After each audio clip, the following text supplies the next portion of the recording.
Magandang umaga po sa inyong lahat. Ito po si Dr. Jeff Ho. Marami nag-text po sa atin na kung pwede daw, i-English ko daw ang video kasi meron po sila mga asawa, mga partners na hindi po daw makaintindi ng Tagalog.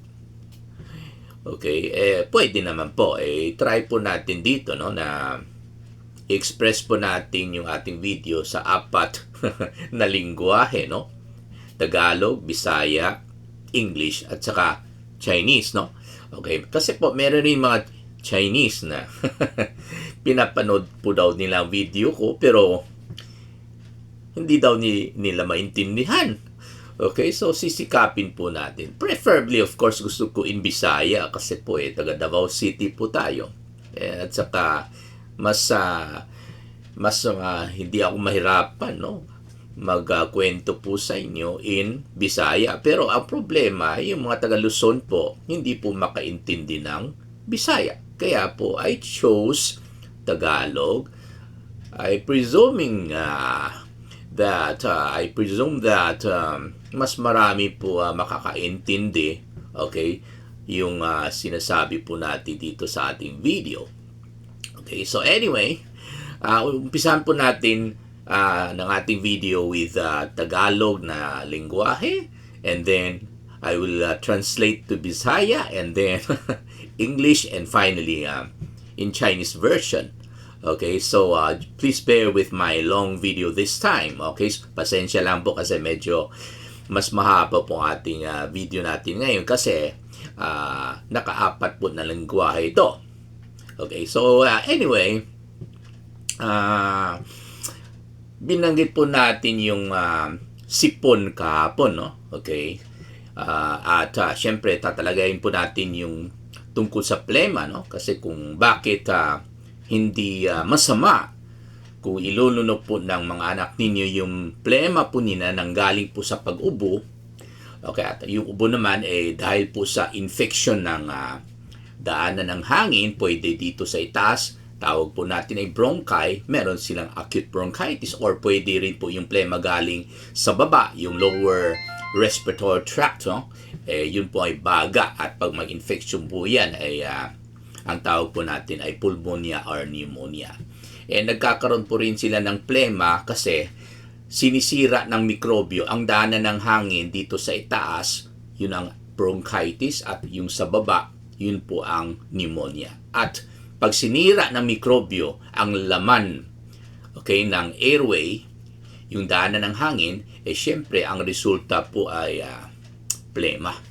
Okay, sinadya po ng Panginoon na talagang magkakaroon po ng plema upang aakyat yung plema. Automatic po yan. Magaling po yung Panginoon natin kasi ang daanan ng hangin po, meron po parang walis. No? Kumbaga, ipaakyat ng walis na nasa daanan ng hangin, ipaakyat ng walis, ang English po ay cilia. Hindi cilia na upuan na, C-I-L-I-A. Okay? Ito pong walis na ito ay automatic po yan araw-araw. Hindi tumitigil yung paggalaw ng kanilang parang walis na structure, no? Pinapaakyat nila yan. Upang, syempre, upang hindi mapupundo yung plema sa baga. Upang aakyat, at pagdating dito po sa vocal cords or larynx, yung kung saan ginagawa yung boses natin, yung pagsasalita, no? Okay? Pagdating po dito, walang ibang patungo kundi ipaakyat sa pamamagitan sa pag-ubo. Kasi nasa larynx po yung cough reflex po natin. Kaya po pag-akyat dito sa lalamunan, okay, syempre, automatic, kung marunong tayo na ilabas yung plema, syempre, ilalabas po natin. Kung hindi marunong, lalo yung mga bata, naku po, huwag kayong magalit sa kanila.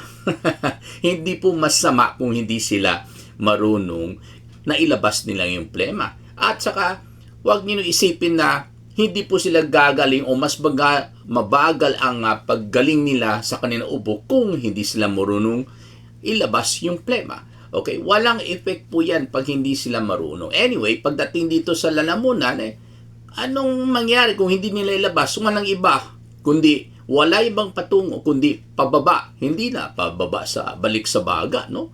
Okay? Pababa, papuntang tiyan. Kasi, ilulunok nila yung plema Kaya huwag kayong magalit. Gagaling rin sila sa infection nila. Okay? At hindi ito masama, no? Okay? This will not delay, okay, the recovery of the child. Okay? Kahit hindi sila marunong ilabas yung plema, hindi po ito nakaka-delay ng pag-recover ng anak ninyo sa kanilang mga ubo. Okay? So, kasi bakit ilunok nila? Syempre, ang paglabas ng laway po natin sa bibig, okay, automatic po yan. Okay? Pag hindi tayo kumulang sa tubig. Okay? So, ang paglunok ng laway po natin, automatic po yan. Kasi, pag pupunta yung laway sa likod, wala tayong ibang choice, kundi ilulunok. So, kung ang plema po ay nasa itaas na po, dahil marunong mag-ubo yung anak ninyo, syempre automatic yan Kasi pagdating dito sa larynx, uubuhin sila. Kasi nandyan po yung cough reflex natin. Pagdating dito sa lalamunan or yung throat or yung pharynx, yung plema, okay, at yung laway naman paatras, syempre sabay ito sa pagbaba sa tiyan. Kaya huwag kayong magalit po sa inyong anak kung hindi sila marunong na ilabas nila yung plema.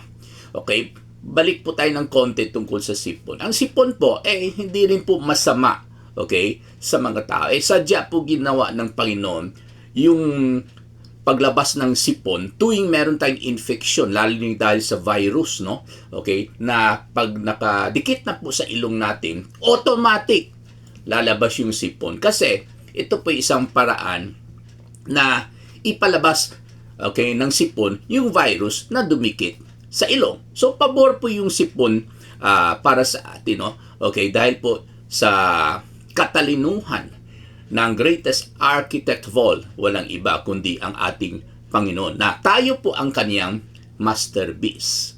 Okay? Bukod dyan, ang sipon po, meron po mga component na pwede rin at nakakatulong po ito sa pagpatay ng virus. Kaya magpapasalamat po tayo sa Panginoon na napakarunong ang ating Panginoon. Okay? Na automatic, meron tayong sipon at plema pag magkaroon po tayo ng infection. Okay?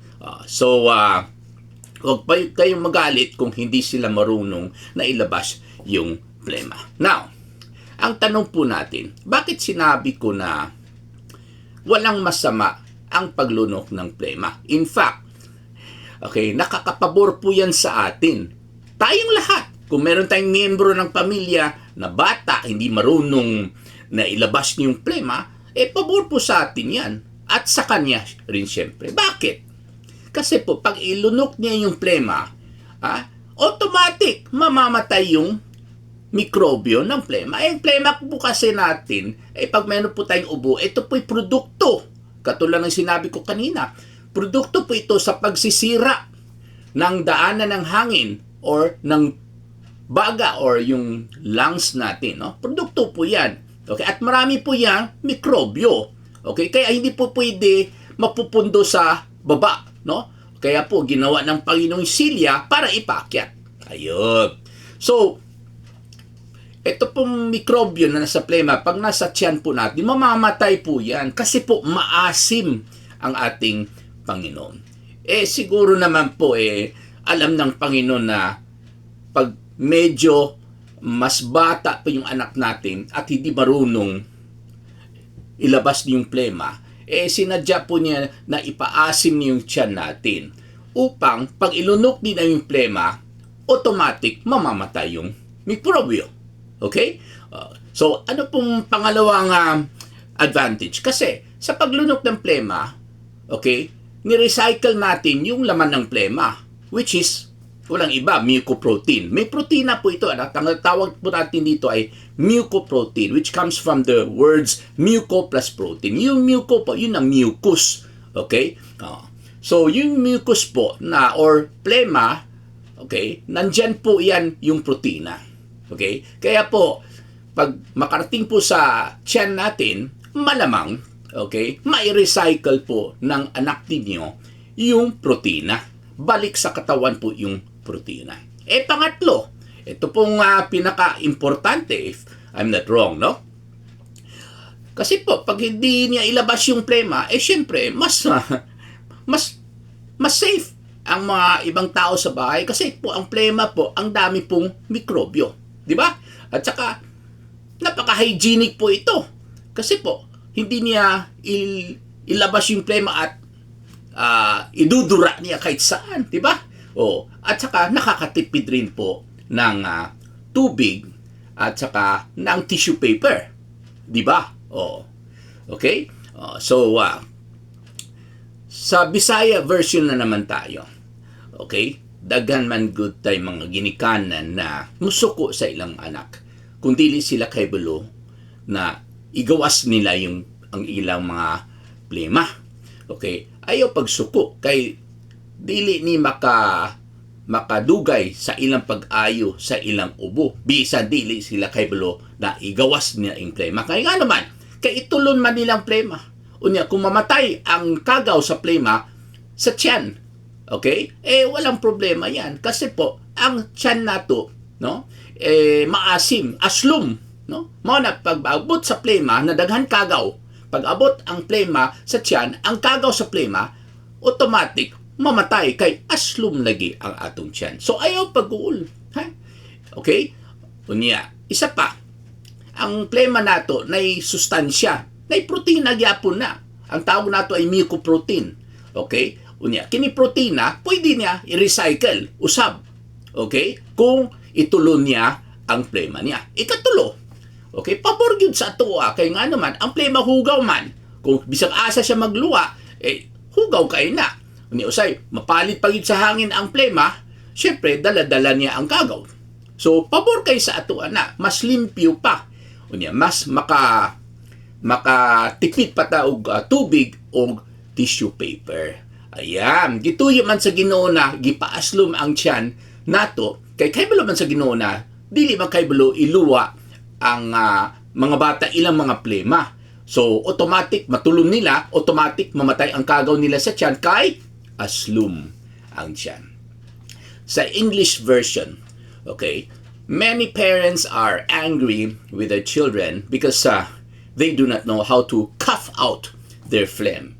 Okay, due to infection of the upper airway, we call it bronchi, and therefore the disease is called acute bronchitis, or the phlegm could be coming out from his or her lungs as a result of infection of lungs, which we call it pneumonia, in Tagalog, pulmonia. Okay, so anyway, I would advise the parents not to get angry with their children because even if they're unable to cough out their phlegm, this will not delay their recovery. Why? Because by swallowing the phlegm, okay, and we know for a fact that phlegm has plenty of germs, okay, this is advantageous to the children who do not know how to cough out their phlegm. Okay, anyway, these germs, upon reaching the stomach, which is very acidic, courtesy of our greatest architect of all, no other than our God the Father Almighty, very acidic, these germs will eventually die in the stomach. So, no need to worry. They will still recover, okay, at a rate similar to another child who knows how to cough out the phlegm whenever he or she has an infection of the airways. Okay? So, the second advantage is that our phlegm has protein in the form of mucoprotein. And this protein, okay, may be recycled, okay, back to the body for use, no? Okay, for some other purposes. And the third advantage is that it will be more hygienic, okay, if you ask me, because they don't have to spit out the phlegm, okay? Imagine people spitting out phlegm anywhere. That's not hygienic, and that's dangerous also.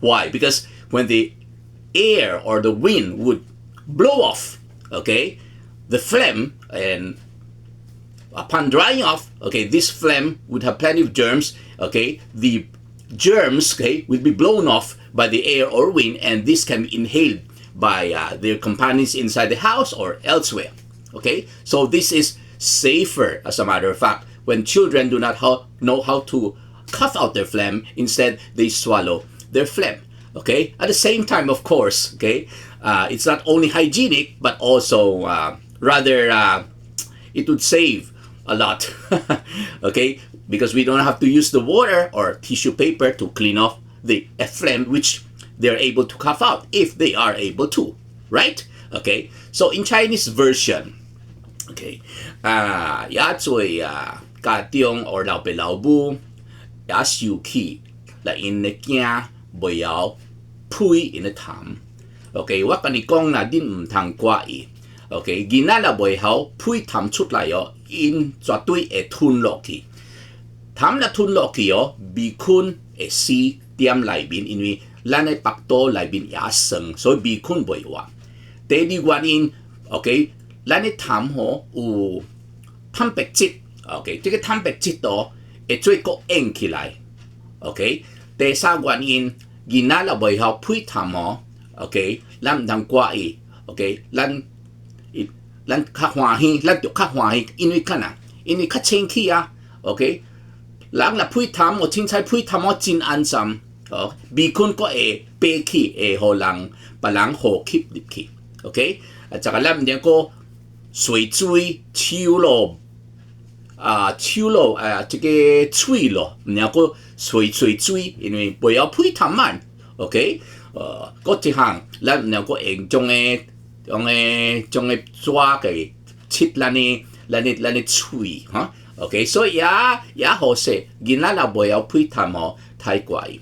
So anyway, tapos na po tayo sa 4 na lingwahe at tayo magpapasalamat po sa lahat. Higit sa lahat, walang iba ang Panginoon po natin at syempre ang Meta at saka sa lahat ng mga viewers natin. Kung meron po kayong gusto ipadiscuss sa akin, okay, magte-text po kayo sa akin. Okay? Maraming salamat po sa inyong lahat. Sa Bisaya, daghan salamat sa inyong tanan. Sa English, thank you so much to everyone. Sa Chinese, Jin To Xia.